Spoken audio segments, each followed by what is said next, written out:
Hi, welcome to DNT 2020, Kaiser Neuromap Institute Summer Academy. So we're going to be talking about anxiety cases today. And it's been a very anxious time, as we all know. Many of us are going to come down with PTSD if we haven't already, because of just the feeling. One thing about PTSD, post-traumatic stress disorder, is you don't feel you can expand. You have to defend. That's a sign of mental illness, is having to preserve, to defend. All right, just a brief intro into brain mapping again. And 200 years ago, they looked at mental illness as equated with bad morals. And this is actually the listed deficits or reasons for why an individuals were admitted to a hospital. And then going back to last century, you have mental illness conceived as bad thoughts or bad actions. And you can see the initial diagnostic statistical manual here is very thin. It starts getting bigger and bigger and bigger, and actually it was increasing at such a logarithmic rate at one time that it was actually going to have more disorders or diagnoses than there was population in about 400 years. All right, 250 years. However, a better way is to limit mental illness thinking as maladaptive brain habits. And here's an example of all the various ways that we look at structural and functional issues in the brain. And here's a functional marker with using EEG, and this is associated with anxiety, as I'll show.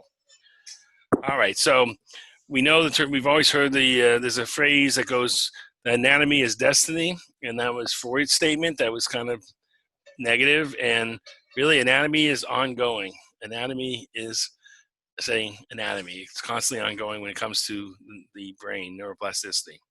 Brain is very plastic. We know that certain cells, like in the hippocampus, are being born every day until the day we pass. All right, in terms of psychopathology, this is the 1-year prevalence rate. You can see 1 in 4 people seem to have a psychopathological problem. The real issue is then, in that case, there's only 3 out of 4 people left over that pay for that problem, to help solve that problem. I always think that's kind of a mystery. How can 1 in 4 people have a condition? You can see anxiety is actually tops the list. It's around 12, 13%. This stands for alcoholism and addiction comes second, around 10%. And then mood disorders are broken down by the depression and bipolar depression and schizophrenia as the primary ones. There are other ones, obviously. But anxiety, you can see, leads the pack. And you can see this is this is a general 1-year prevalence rate from the past. This is a more recent one, and broken up by ethnic groups. And you can see it's 9%, 8.6%. So it would be a little bit lower than that. This looks like about 13%. And depending on the group, obviously, but you can see all the problems. Now, individuals often have multiple problems because if you add this up, you're going to get close. You're going to start getting close to, I don't know, 60%, 70%, 80%. But a lot of times people have multiple problems in there. That's why the rate's so high.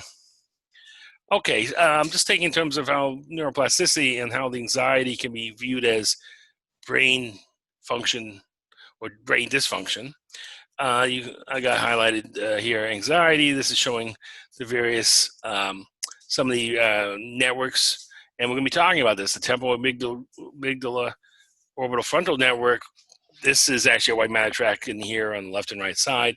And this one, we actually have a marker here we see in the EEG in the DNT analysis that shows when this is disrupted, especially on the left side, associated with general anxiety.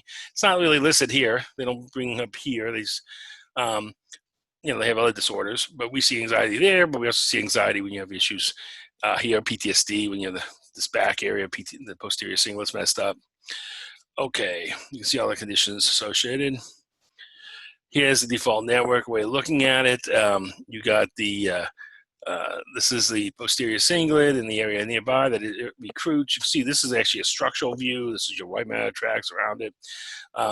And this is a functional view of how it coordinates in its function. This is an fMRI bold measure over time showing how these co-activate a little bit. the front and the back, just like mom and dad. I was like, this is the mom area, this is the dad area, coordinated a bit.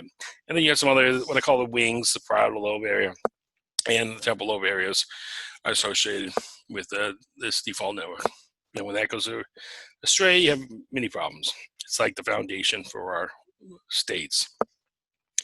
All right, just what we do is we put electrodes at the locations. We put them on multiple locations, but this is where we start typically, is dealing with the connectivity between these two hubs, and we deal with how coordination and blood flow, coordination with the EEG and blood flow go together. So in a way we can activate or deactivate areas, and typically we're trying to get blood flow out of the neocortex. That's one usually major issue in people's problems.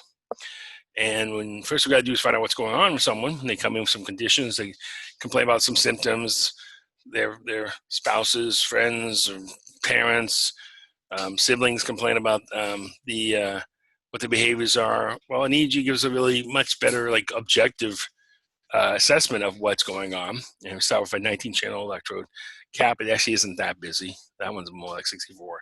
We just use 19. So these are the ones, the areas. And here's an example of an 8-year-old kid. I'm calling him Stanley.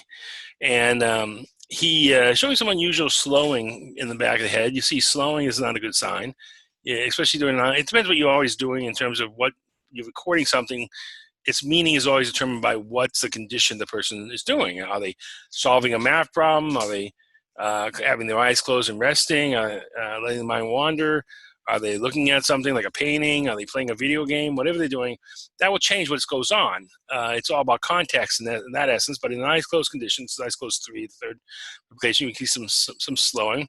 Now, eventually what we do, we're going to quantify all the EEG to get us our assessment and compare it to a healthy group to find out what's abnormal.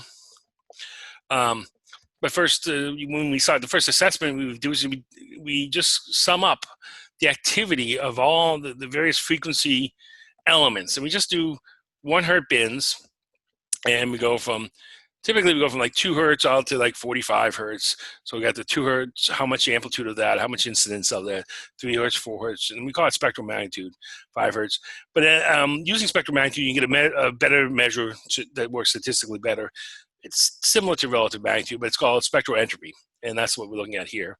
And here's an example of 8 kids overlapping each other, just to show you how this is 19 regions of Brahman regions, and here's the front of the head where we make decisions. Here's our visual system. This is our attention system here. We got memory areas here, some auditory.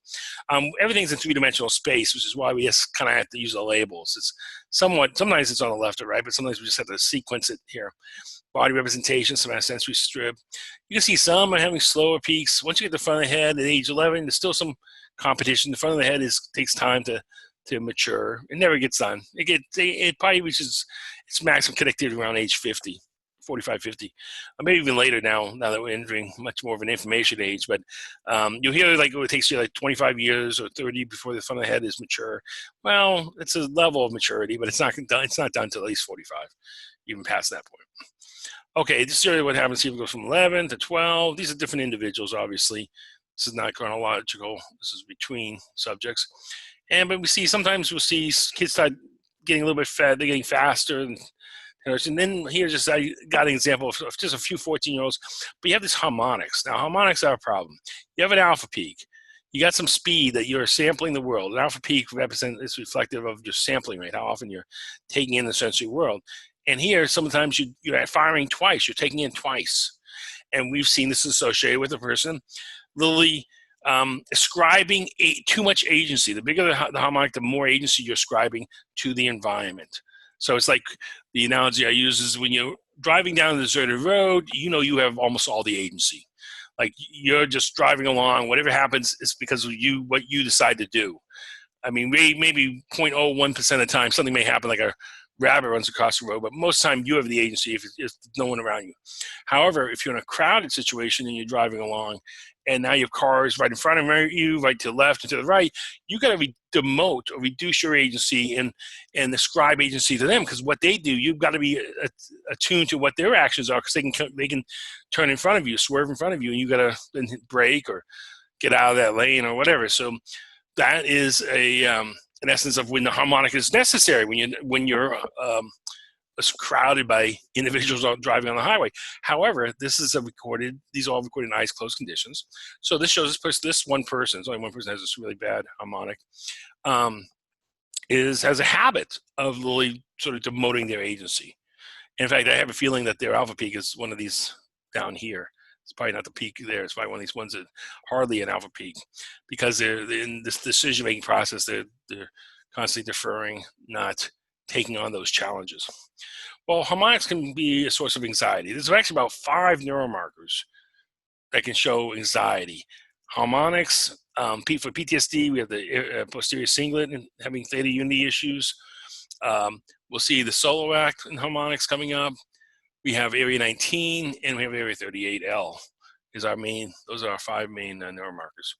Okay, so the harmonic again is this rise. And here's an example of someone who is in the motor area and the listening area, having too much agency. And here's the emotional processing and memory facts are here. Ascribe to the other person. Too much agency, ascribe outwards. That one's better. That wouldn't be that bad. But this one's too much. It's someone we have to learn, why is the person doing it? Is there a need for that? Like someone who's very egocentric, we don't mind leaving the harmonics in there. But if the person is anxious, it's like they're overwhelmed by the harmonics. They can't drive. Just the other day I was talking about some case when a person couldn't drive is because they were ascribing too much agency to the other and not enough to themselves. And when you drive, you have to be piercing the continuum. You have to be piercing the road. You have to be doing the journey and controlling the path, because no one else knows what you are doing. And so you have to demote their agency, except in appropriate points when they come around you, crowd around you.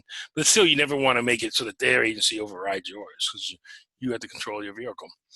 Same thing in life. So we can actually knock those harmonics down.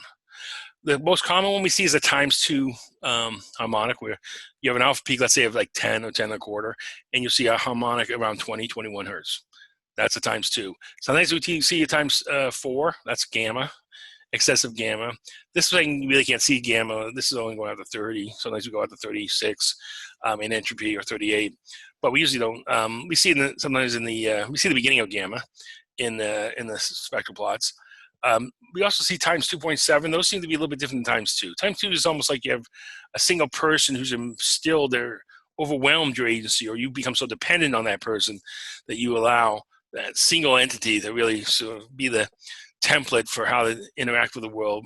And then you have ones where you're overwhelmed by the world. That's usually the 2.7s, and occasionally even up to ×3 speeds, like around 30 hertz.